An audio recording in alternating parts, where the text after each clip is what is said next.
good? أعوذ بالله من الشيطان اللعين الرجيم.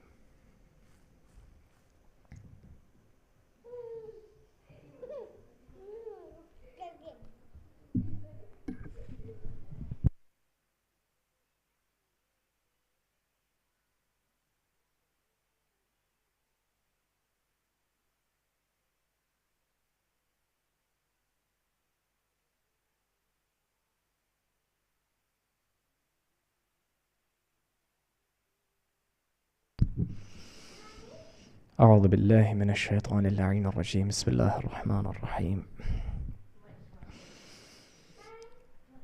اللهم صل على محمد وآل محمد.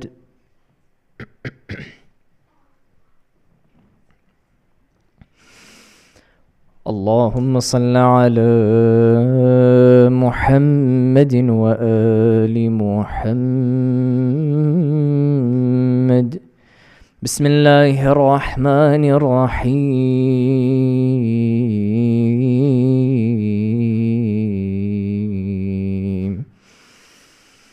اللهم إني أسألك باسمك العظيم الأعظم العز الأجل الأكرم الذي إذا دعيت به على مغالق أبواب السماء الفتح بالرحمة فتحت، وإذا دعيت به على مضاعق أبواب الأرض للفرج فرجت، وإذا دعيت به على العسر لليسر تيسرت، وإذا دعيت به على الأموات للنشور انتشرت، وإذا دعيت به على كشف البأساء والضراء انكشفت، وبجلال وجهك الكريم أكرم الوجوه الأعز الوجوه، وخضعت له الرقاب وخشعت له الأصوات، ووجلت له القلوب من مخافتك وبقوتك التي بها تمسك السماء أن تقع على الأرض إلا بإذنك، وتمسك السماوات والأرض أن تزولا وبمشيئتك التي دان لها العالمون، وبكلمة التي خلقت بها السماوات والأرض، وبحكمتك التي صنعت بها العجائب، وخلقت بها الظلمات وجعلتها ليلا، وجعلت الليل سكنا، وخلقت بها النور وجعلته نهارا، وجعلت النهار نشورا مبصرا، وخلقت به الشمس وجعلت الشمس ضياء، وخلقت بها القمر وجعلت القمر نورا، وخلقت بها وخلقت بها الكواكب وجعلتها نجوما وبروجا ومصابيح وزينة ورجوما، وجعلت لها مشارق ومغارب، وجعلت لها مطالع ومباري، وجعلت لها فلكا ومصابيح، وقدرتها في السماء من منازل فأحسنتها تقديرها، وصورتها فأحسنت تصويرها، وأحصيت بأسمائك إحصاء، ودبرتها بحكمتك تدبيرا، وأحسنت تدبيرها، وسخرت بسلطان الليل وسلطان النهار، والساعات وعدن السنين والحساب، وجعلت رؤيتها لجميع الناس مرءا واحدا. وأسألك اللهم بمجدك الذي كلمت به عبدك ورسولك موسى بن عمران عليه السلام في المقدسين، فوق إحساس كالروبيين، فوق غمائم النور، فوق تابوت الشهادة، في عمود النار، في طور سيناء، وفي جبل حوريث، في الوادي المقدس، في البقعة المباركة من جانب الطور الأيمن من شجرة، وفي أرض مصر ب9 آيات بينات. ويوم فرقت لبني إسرائيل البحر، وفي المنبجسات التي صنعت بها العجائب، في بحر سوف، وعقدت ماء البحر في قلب الغمر كالحجارة، وجاوزت ببني إسرائيل البحر، وتمت كلمتك الحسنى عليهم بما صبروا، وأورثتهم مشارق الأرض ومغاربها التي باركت فيها للعالمين، وأغرقت فرعون وجنوده مراكبه في اليم، وباسمك العظيم الأعظم الأعز الأجل الأكرم، وبمجدك الذي تجليت به موسى كليمك عليه السلام في طور سيناء، وإبراهيم عليه السلام خليلك من قبل في مسجد الخيف، وإسحاق صفيك عليه السلام في بئر شيع، وليعقوب نبيك عليه السلام في بيت إيل، وأوفيت إبراهيم عليه السلام بميثاقك، وإسحاق بحلفك، وليعقوب بشهادتك، وللمؤمنين بوعدك، وللداعين باسمائك فأجبت، وبمجدك الذي ظهروا لموسى بن عمران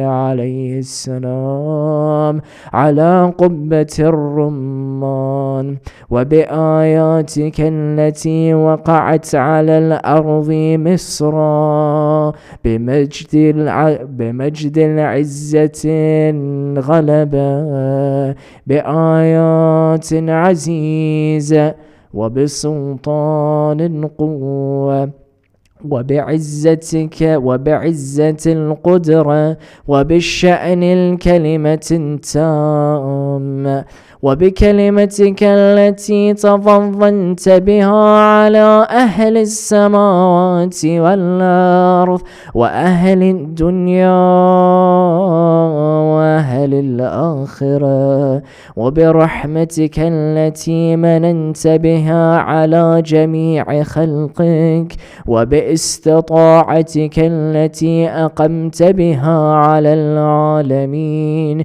وبنورك الذي قد خر من فزاعه طور سيناء، وبعلمك وجلالك وكبريائك وعزتك وجبروتك التي لم تستقل لها الأرض وأنخففت لها السماوات وأنزجر لها العمق الأكبر وركت لها البحار والأنهار وخضعت لها الجبال وسكنت له الأرض بمناكبها واستسلمت لها الخلائق كلها وخفقت لها الرياح في جرانيها وخمدت لها النيران في أوطانها،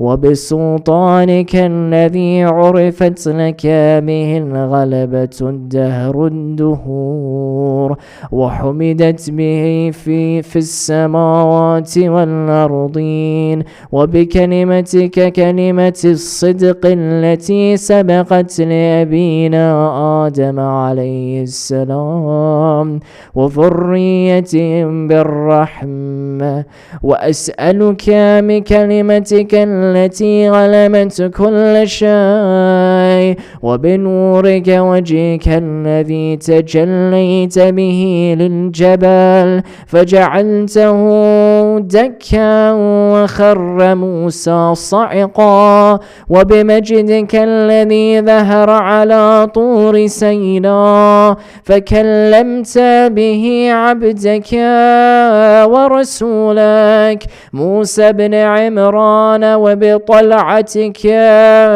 في ساعير وظهورك في جبل فاران بربوات المقدسين وجنود الملائكة الصافين وخشوع الملائكة المسبحين، وببركاتك التي باركت فيها على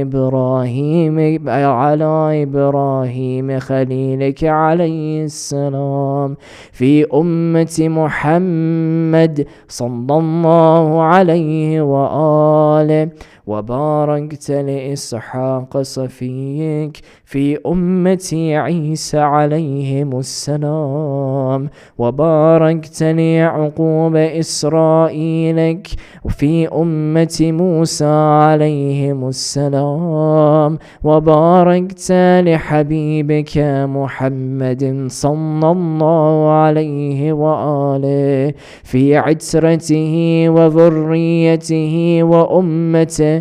اللهم وكما غبنا عن ذلك ولم نشهده وآمنا به ولم نره صدقا وعدلا أن تصلي على محمد وآل محمد، وأن تبارك على محمد وآل محمد، وترحم على محمد وآل محمد كأفضل ما صليت وباركت وترحمت على إبراهيم وآل إبراهيم إنك حميد مجيد فعال لما تريد وأنت على كل شيء قدير.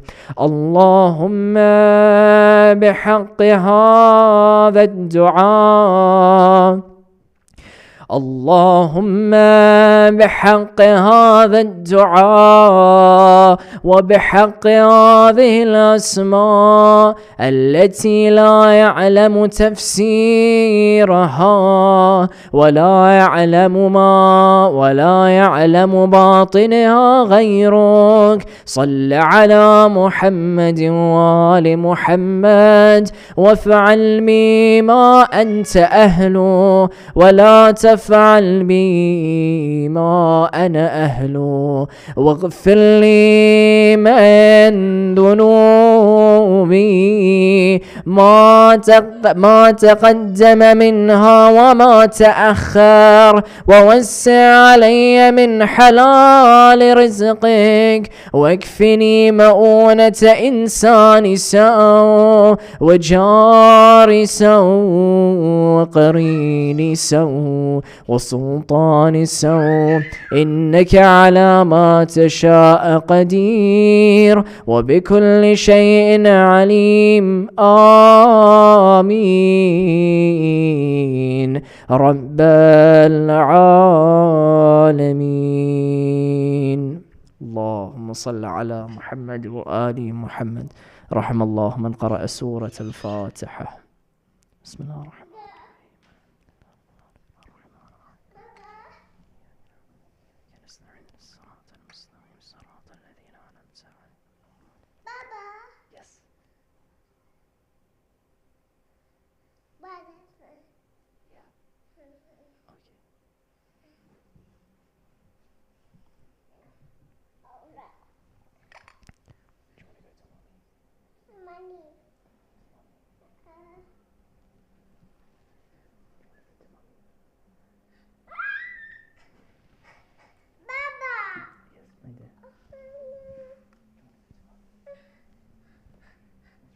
Let's keep you then. Come. Let's keep you. Ya Allah. Ya Allah. Okay. Do this. Inshallah.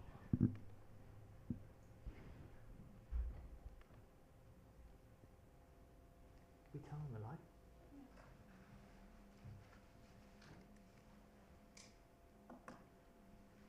You guys can hear me without the mic, right? We'll be fine? Yeah?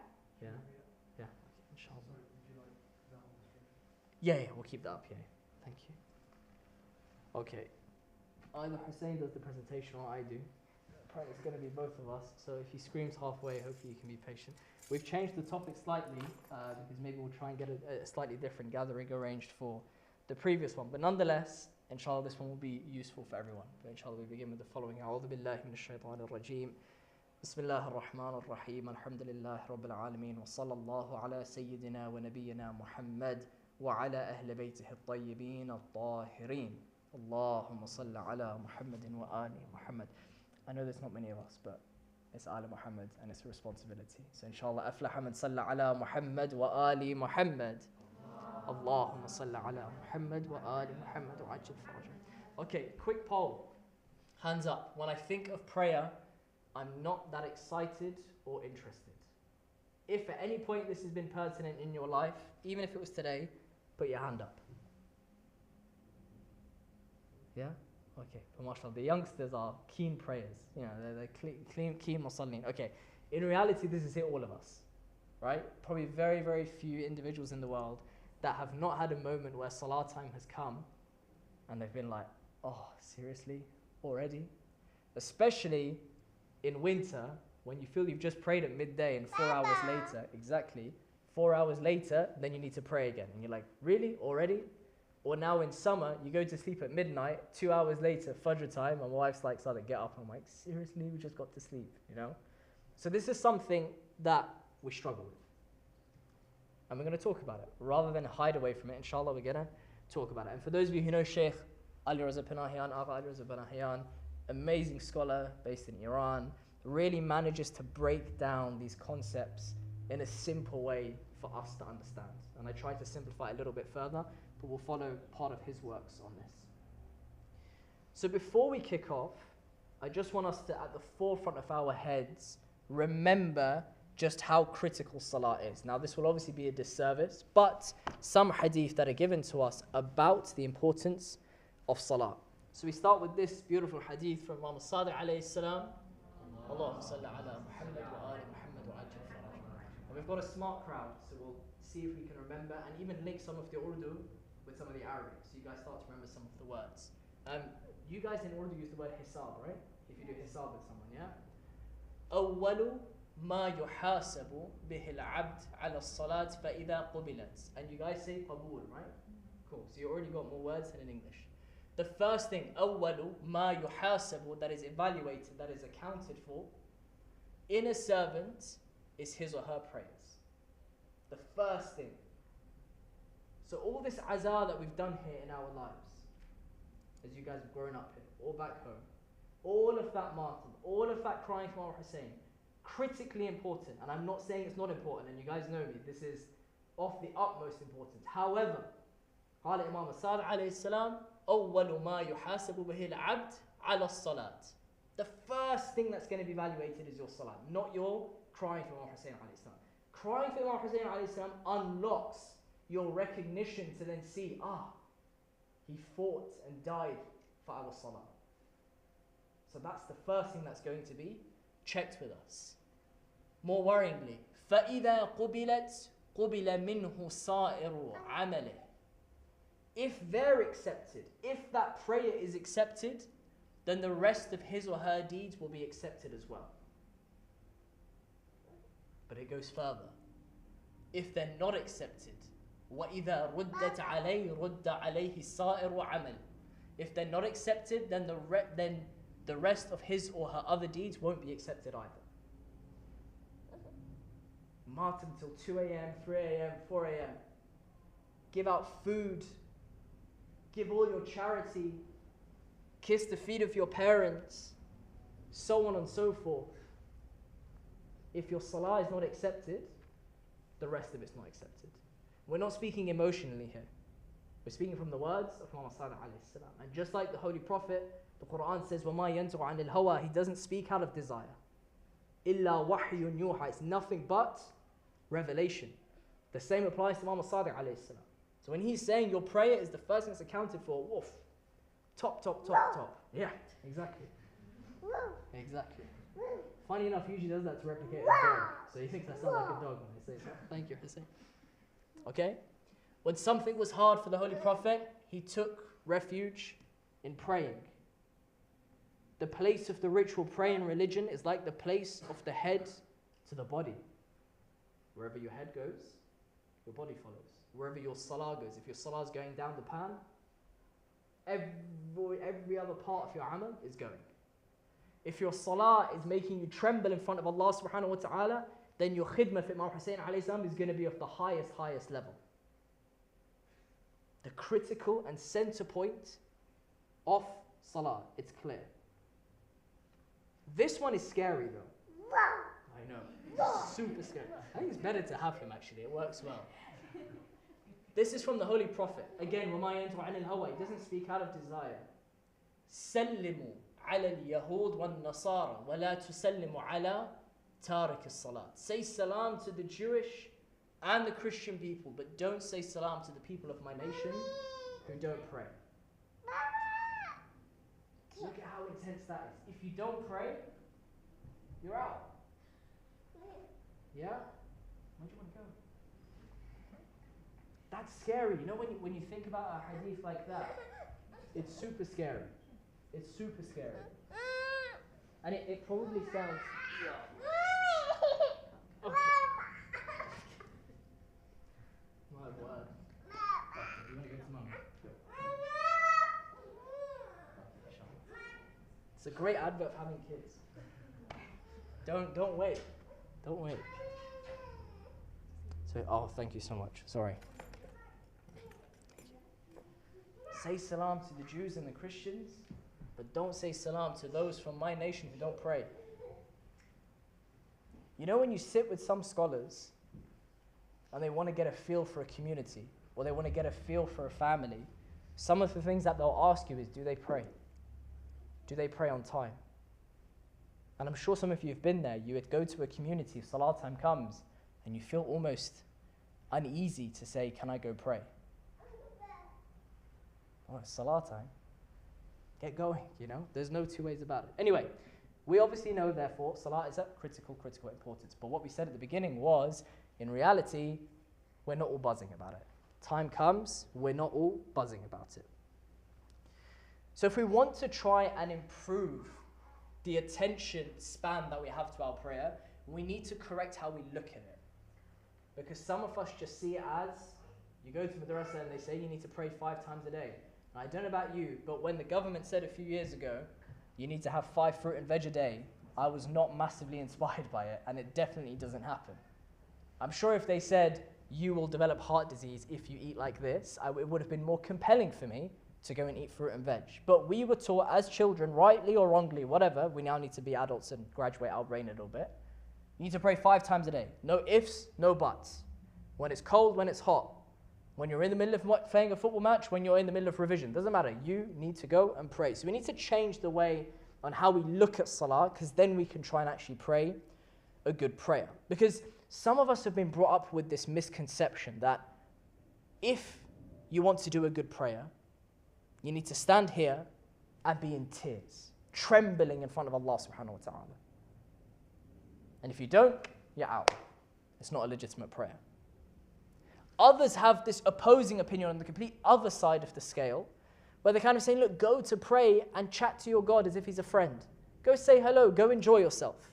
But both are misconceptions, and I need to stress this. Nowadays, you ask the average person in the community, they will say, this heavy crying side, yeah, it can't be right. But you say, go speak to Allah as your friend, more and more people nowadays saying, yeah, this way is correct. No, both are misconceptions, and we need to try and find the middle ground. The reason why that this is a misconception is because when we are saying, look at Ahlul Bayt alayhim as-salam, look at the awliya of Allah subhanahu wa ta'ala, look at how they tremble in their salah, we're not saying that that's wrong. We're saying that's phenomenal. But they are of a certain level who have been groomed and trained on themselves for years after years after years after years to reach this peak level of perfection where they tremble in front of Allah subhanahu wa ta'ala. In reality, this miser that you're looking at today hasn't even done an ounce worth of work compared to what they've done in their single day, let alone my lifetime. So how am I meant to compare myself to this absolute gem? I can be inspired by them, but I shouldn't say what they're doing, I need to be equal to. And let me give you an example to try and understand this, right? If it's my first day in the gym and I see a guy lifting 200 kilograms, whatever, I don't immediately say, well, if I can't do 200 kilograms, then I'm a failure. No, it wouldn't make sense. I've just started and he's been doing it and taking supplements and whatever for 15 years. So I need to start on 2 kilograms, then 3, then 4, and maybe one day I'll reach 200, but maybe also I won't. It doesn't mean I'm a failure. So yes, whilst we have these ahadith, for example, about the Amir al-Mu'mineen, that he would go pale at the time of Salah, Imam al-Sajjad as well. Yes, we should look up to them, but we shouldn't find ourselves trying to compete with them or trying to say, that's the level I need to be at today, otherwise I'm a failure. And shaitan will play that trick on you. Like, look, Laylatul Qadr, everyone else is crying, you're not crying. Allah doesn't love you anymore. Maybe we do need to dig a bit deeper, of course, but it doesn't mean we're a failure straight away. So the extreme doesn't make sense. So in order to reach this peak, we need to start by praying what we call a good prayer, a polite prayer, a decent prayer. And a good prayer for us, therefore, has very different signs than the awliya of Allah subhanahu wa ta'ala. We can't do the 200 kilos, we can't do the fountains of tears, because we can't generate this love or fear of Allah subhanahu wa ta'ala so quickly. In reality, we may never even truly love or fear Allah subhanahu wa ta'ala in our entire life. We may never actually reach that level. And fundamentally, why? Hand on heart, since 1 p.m. at Salatul Jum'ah or Salatul Dhuhr, how many of us are missing Allah and counting down that we've got less than an hour until we speak to Him again? I don't even miss Allah yet. So how am I going to love Him? How am I going to fear Him? When you get engaged, you miss your spouse when you don't speak to them. You long for them, which it goes hand in hand with this love. But at the moment, I don't miss Allah. I don't leave. When I leave my fiance's house and I know I won't see her for another week, I miss her. I want a message straight away. When I leave the prayer mat, I'm like, I'm done for 8 hours. Happy days. Right? I don't need to go back for now. And then on the other hand, you have these guys that say, no, you know what? Just hold out. If God wants, that love will happen, it will appear, and then you'll pray well. So just at some point in your life, when you get in your 30s, when you get in your 50s, when you get in your 60s, when you're on your deathbed, at some point, you'll feel this love for Allah subhanahu wa ta'ala come into your life. And the question obviously is, well, what happens if that never comes to you? Of course, you need to take a first step yourself, but you shouldn't put yourself down in this journey. But remember that the path is open, that at any point in your life, tonight from Salat al-Maghrib in less than an hour's time or about an hour's time, you can begin that journey. That door is never shut. It is wide open, and Allah is waiting there for you. He's waiting for His servant to return back to Him before He forces you to come back. But to do this, I remind you, we need to change the way we look at our prayer.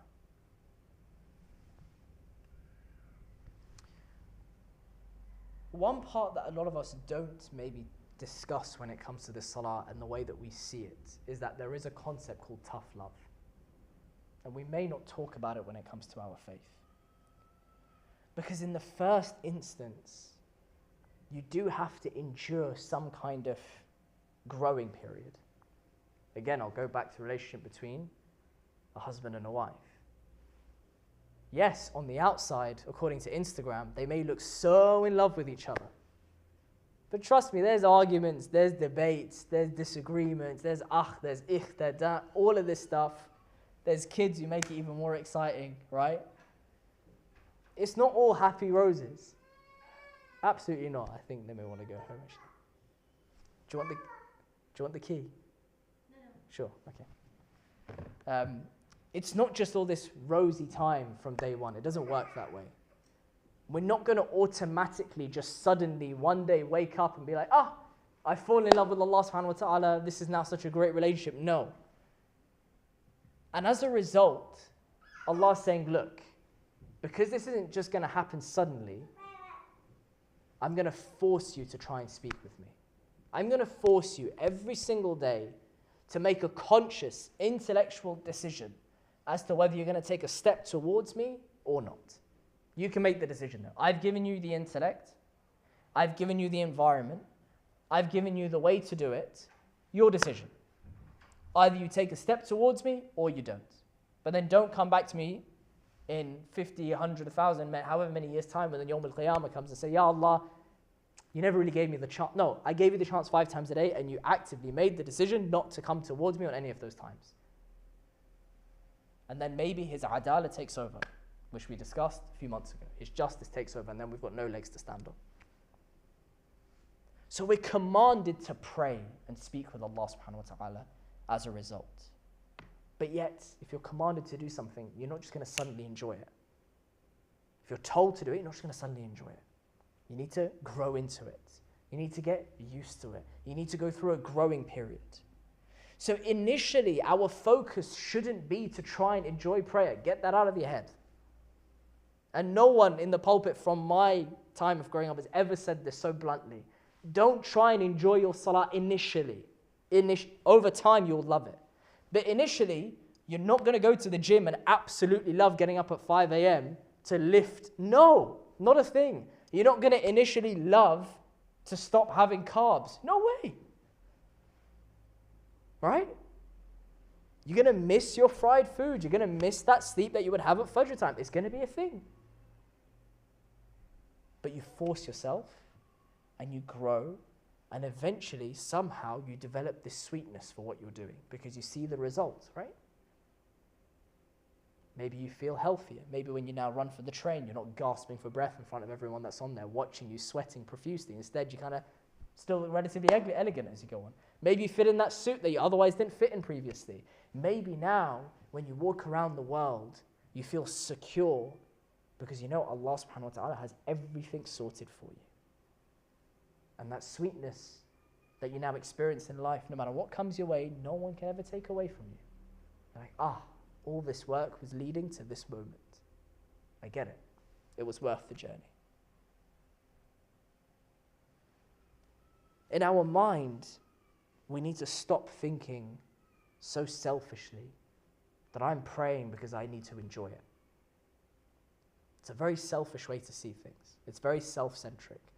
In reality, we need to see prayer as Allah has commanded me, therefore I will do it. Whether there's enjoyment in this or not, I will do it because my Lord has commanded me. And if some sweetness comes later, I'm a very lucky man. But for now, my focus is to obey my Lord, not just to pursue that which I enjoy and then I obey my Lord. There is no condition. And again, this is something that our community is getting very, very wrong today, because we're trying to build this relationship of friendship with Allah subhanahu wa ta'ala. That can come. But in its principle, Allah is not your friend. Your mother is not your friend initially. Your Lord is your creator. He is your master and you are his slave. And if you have an issue with that as a concept, we have a big ego issue. We have a huge, huge ego issue.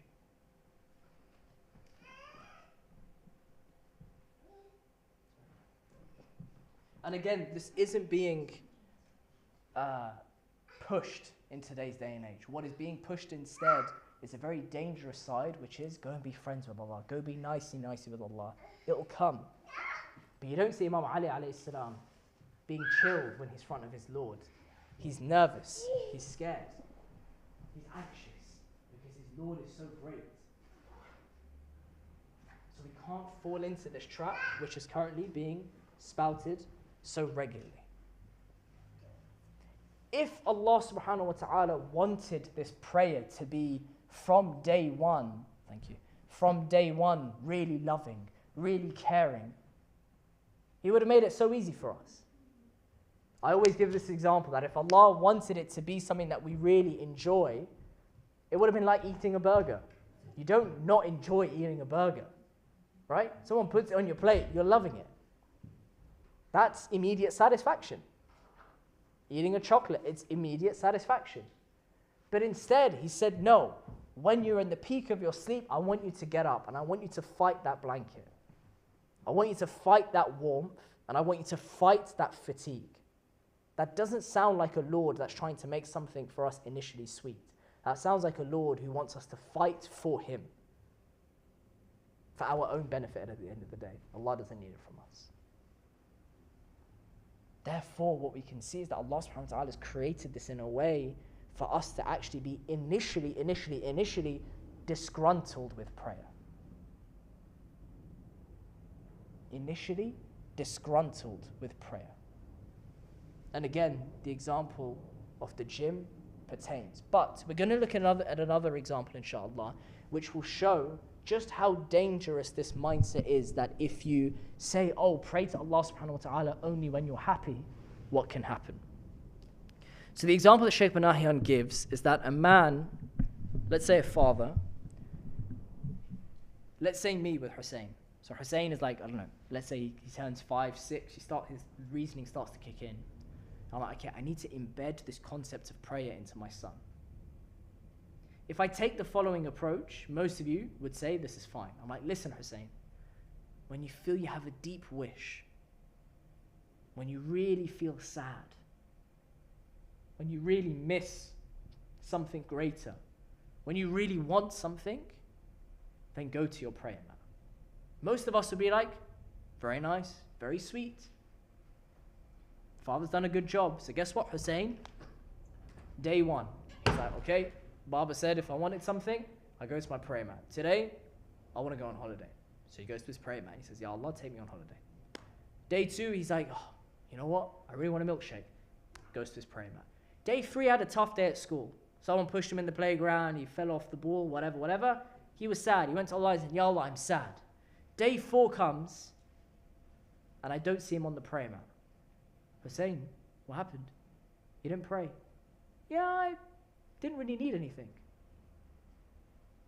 Oh, yeah, and I wasn't really sad about anything. And you just told me only go to Allah when I'm really sad or when I need something. And today I was needless, so I didn't pray. oh, we've got a gap in the logic.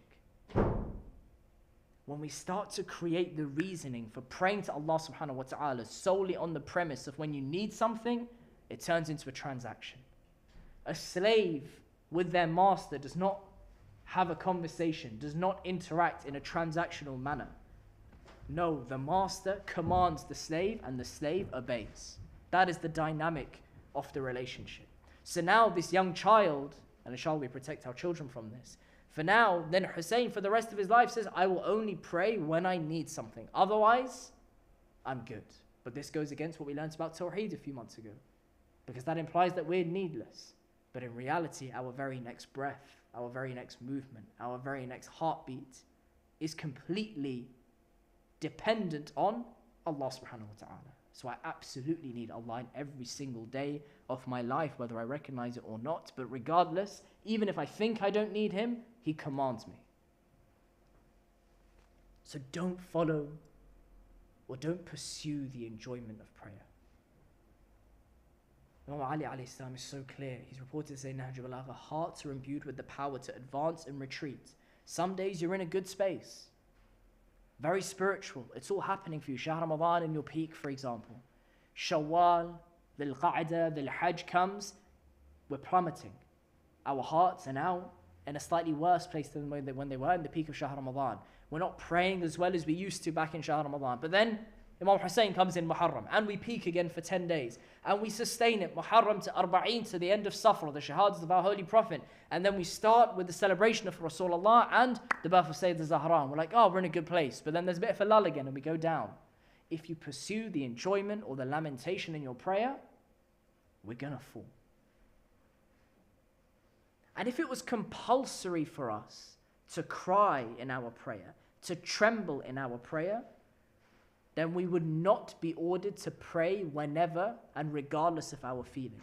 We would be told only pray when you're seriously emotional. No, we're told regardless of your state, whether you're in health or without health, whether you're traveling or not traveling, whether you're stressed or not stressed, whether you're in poverty or in riches, you pray regardless. It's one of the only things we have in our faith that it is wajib on us in almost every single situation. And you could argue every single situation. Because they say even if you're in your deathbed and you're conscious, you can use your eyes even just to pray. To that extent that we don't neglect it. So therefore, we recognize that even in the toughest day at work, or the toughest day at school, or the best day at work, or the best day at school, we can't let our prayers slip. We have to have this battle in ourselves that when 9:28 p.m. comes, or when 2:43 a.m. comes, or when 1:06 p.m. comes, whatever the times is for that day, whatever you're doing in that moment, however noble that thing is that you're doing, whether you're giving a lecture or whether you're sitting in a club, you battle your inner self and you say, I recognize Allahu Akbar. That whatever I'm doing, I'm up to my Lord, because nothing is greater than my Lord. Nothing. And it's a mistake we make. In Muharram, we're very guilty of it. Maghrib or Fajr time comes, depending on when the majlis started, Masa'ib's going on. Oh, just finish off, finish. No way. The start of that prayer is Allahu Akbar. He is greater beyond than anything else. There is no scale. And that's not going to be enjoyable in the beginning. It's going to need a fight. It's going to need an intellectual battle to recognize what is greater and what is inferior. And in reality, this prayer is designed in some ways to be repetitive. And when something is repetitive, you get bored of it. So we are going to feel disgruntled. We are going to get frustrated with it initially, but eventually we'll find sweetness. So if we start our journey with prayer with the mindset that I need to enjoy it, I need to be in a good space, I need to have a good outcome, I need to feel great when I pray, we're starting on the wrong foundation. And if we've been praying this way our whole lives, if we've started our prayer in this way, we need to take a step back, say Alhamdulillah for the journey we've been on, say Astaghfirullah for any shortcomings that we had, and reset and say, Ya Allah, you commanded me, and as your slave I obey. regardless of my state. And that battle that we then face 5 times a day or 3 times a day is one that makes us grow. Gym goers say it's so tough 3 times a week to go when you have to get up at 6 a.m. It's tough. We're saying 35 times a week we're going to make this spiritual decision. 35 times a week. Times that by 10, 350 times in 10 weeks. Times that by 5, 1,700 times a year if my maths isn't incorrect. Where Allah gives us the opportunity to beat our nafs and to grow towards Him. What a merciful Lord that we have. And in that journey, it removes this dirt from our soul. So in a football match, in a family gathering, whatever it is, conduct that adhan, get up to pray. Tolerate that frustration that you may feel inside. Especially in summer, when the Champions League games are on, the most important football games are around at this part of the season. They start at about 8, and the match peaks around what? 9:20, 9:10 is about the 70th minute, and you'll know, okay, who's going to win, who's going to win. Those are the toughest moments to go and pray. I remember once we were watching the Euro finals at Wembley, and we managed to find a way to pray in the stand. It was crazy. But when you have that intention, Allah creates a space for you. Honestly, we've seen it so many times. And bringing it back to that point that we mentioned about the friendship mindset. If you have this moment where 9:20 whatever comes, adhan goes off, and you're like, you know what? I'm not really in the mood to pray. That's the equivalent of seeing, for example, my brother today was calling me, and I was like, I'm not in the mood to talk to my brother today. I've not done anything haram, but I probably should have picked up the call, right? But since when do I have such a transactional relationship with my Lord? Allah's calling, I'm like, you can wait a bit actually. When we say it, it hurts to myself more than anyone. We'll just leave it here because I think the main point is inshallah made. But with this line of the Quran, which maybe helps us in realizing some of the merits, some of the value behind this prayer, right? We said that these decisions that you make daily, or whenever it was 1,700 times a year, of do I continue my work, do I continue my football match, do I continue my cooking, do I continue my majlis, do I continue this, oh no, Allahu Akbar, I go and pray. That training should probably have some value at the end of it, right? And one way to recognize whether this is having an impact on us is to look at this line of Quran 29:45, which many of you may have heard this ayah before. Inna salat tanha anil fahsha'i wal munkar. That prayer keeps one away from indecency and evil.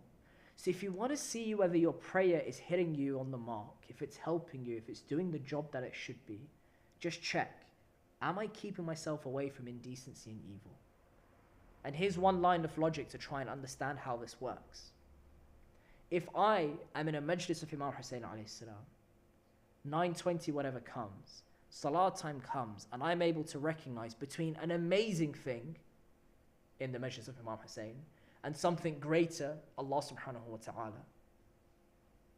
If my intellect is able to recognize this, and that reasoning translates through my body, and my legs push me up, and they take me to the wudu room, and I find a space to pray, no matter how uncomfortable it is. If I'm able to make a change between good and the best, when I see indecency outside, especially in summer, it won't even be a challenge. I've been drilled on such beautiful situations that these inhumane, immoral situations don't even make me think twice.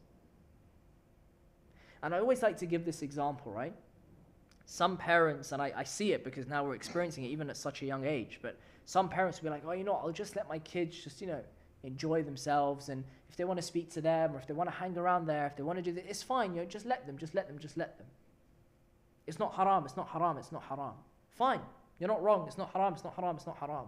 But at some point, you're going to reach the edge of the football pitch. And either you want to make sure you stay in the pitch, or if you make a mistake, you're out. Now that doesn't sound too intense. Let me give another example. You're on the edge of a cliff. At this point, you're 100 meters away. Your kid's saying, yeah, I just want to play around. 100 meters away, we're good.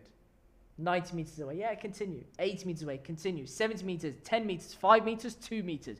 Ooh, okay, I don't want you to play on the edge just now, actually. You're a bit too close. In the same way, salah gives us the opportunity to train ourselves when we're in complete safety. There isn't even a cliff. We're in complete safety. If we make a mistake, there's no issue in this moment. But we're being drilled to make sure we make the right decision there. To be mindful, to be careful, to be astute. Such that when we do find ourselves on the edge of the cliff, when the opposite gender does walk past, when the music is played, when the haram drink or food is presented in front of us, when the dodgy deal is presented in front of us and we're on the cliff edge, no issues. I've trained and trained and trained and trained whilst I was 100 meters away from the cliff edge, 90, 80, 70, I'm not even fazed. Unlike the one who didn't train all that time. And then that transaction is put in front of them. Yeah, it's just a gambling company. They're like, yeah, no worries, I'll take it. Off the cliff. Train whilst it's safe through salah. Then you'll see inna salata tanha anil fahsha'i wal munkar. Prayer keeps one away from indecency and from evil. And Imam Sadiq alayhi salam is very clear where he's reported to say whoever wishes to know if his prayer has been accepted or not should see if his prayer has prevented him from indecency and evil. So his prayer has been accepted as much as it prevents him from evil. If you find yourself going towards haramat, check your prayer. Immediate reflex, check the prayer. If you want to see whether your additional service for the Hussainiyah is positive, go back to that first hadith that we said. That all of your deeds are secondary to that of your prayer. If that's accepted, then everything else is accepted. If that's rejected, then everything else is rejected. Salah is like your easy thermometer to check the temperature of your spirituality. Where am I at the moment? Is it working? Is it not? I mean, that's a pretty scary one to leave on, but maybe we should mention it. The Holy Prophet reported saying, "Man taraka salata muta'ammidan faqad kafar." Whoever stops praying on purpose has become an unbeliever. And that's not meant to be like a, I think sometimes you read these hadith and they're like oh my God, this is the end of you, dun dun dun dun, scary, scary. Yeah, of course they're scary, but it's not meant to threaten us. It's meant to be a please, don't be so blind. Please use your intellect and come back. We want to take you to Allah, to the mercy and the love, but there is a red line at some point that we've got to recognize and be okay with. But inshallah, we can kind of, just from this small session that we've had, recognize that this salah is meant to be a little bit uncomfortable. It's meant to be a journey, uncomfortable initially, but over time, once we train and train and train, we'll turn into those gym fanatics who seem to love going for some reason. I don't understand why. I tried and evidently failed, hence looser clothes by the year, right? But eventually you'll see some of these guys when salah time comes, 20 minutes before, they know the surah that they're reciting in their first unit, they know the surah they're reciting in their second unit, they know what they're going to recite in their qunut, and they're ready, they're prepped, they're in their clothes for salah, they've perfumed themselves for salah, they're already waiting for that moment to engage with their Lord again. Then you can see why when Imam al-Askari alayhi salam, amongst his signs of the mu'min, says the one who does their 51 units of prayer, it makes sense because these guys just fall in love with it. But it's a journey, and it's okay to recognize that it's a journey so long as we go on it. So inshallah we can be amongst the musallin of this dear faith. We can be amongst those who protect this salah like has been instructed by the Holy Prophet Imam Sadiq alayhi salam. And inshallah, just like those in Karbala who illustrated to us when Imam Hussaini alayhi salam praised them for remembering their salah in that peak of the battle, and he prayed for them so significantly. Inshallah, we can have a similar return when our awaited Savior looks at us and say, from amongst my followers, even whilst I was in Ghaibah, they protected their salah just like the companions of Imam Hussaini alayhi salam protected their salah, and hopefully that gets us the salvation towards Allah subhanahu wa ta'ala. Inshallah, we end with a salawat ala Muhammadin wa ali Muhammad. Allahumma salli ala Muhammad wa ali Muhammad wa ajil farajah. And forgive me for my little one causing a bit of havoc. We'll try and bring him again, maybe in a few years' time. But it was worth an attempt. Ya Allah, ahsantum.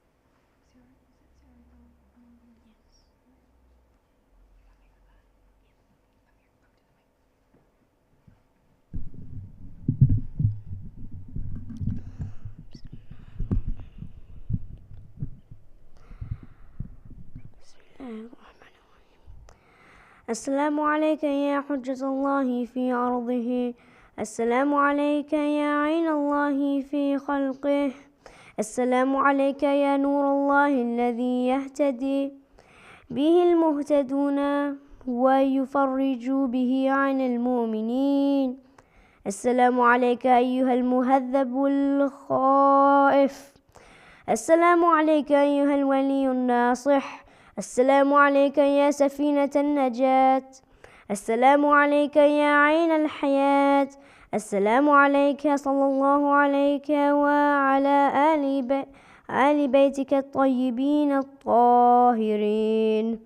السلام عليك عجل الله لك ما وعدك من النصر وظهور الأمر. السلام عليك يا مولاي أنا مولاك عارف بأولاك وأخراك أتفرب إلى الله تعالى بك وبآل بيتك وانتظر ظهورك وظهور الحق على يديك وأسأل الله أن يصلي على محمد وآل محمد وأن يجعلني من المنتظرين لك والتابعين والناصرين لك على أعدائك والمستشهدين بين يديك في جملة أوليائك يا مولاي يا صاحب الزمان. صلوات الله عليك وعلى آل بيتك. هذا يوم الجمعة وهو يومك المتوقع فيه ظهورك والفرج فيه للمؤمنين على يديك وقتل الكافرين بسيفك. وأنا يا مولاي فيه ضيفك وجارك وأنت يا مولاي كريم من أولاد الكرام ومأمور بالضيافة والإخارة فأضفني وأجرني. صلوات الله عليك وعلى أهل بيتك الطاهرين. اللهم صل على محمد وآل محمد وعجل فرجهم.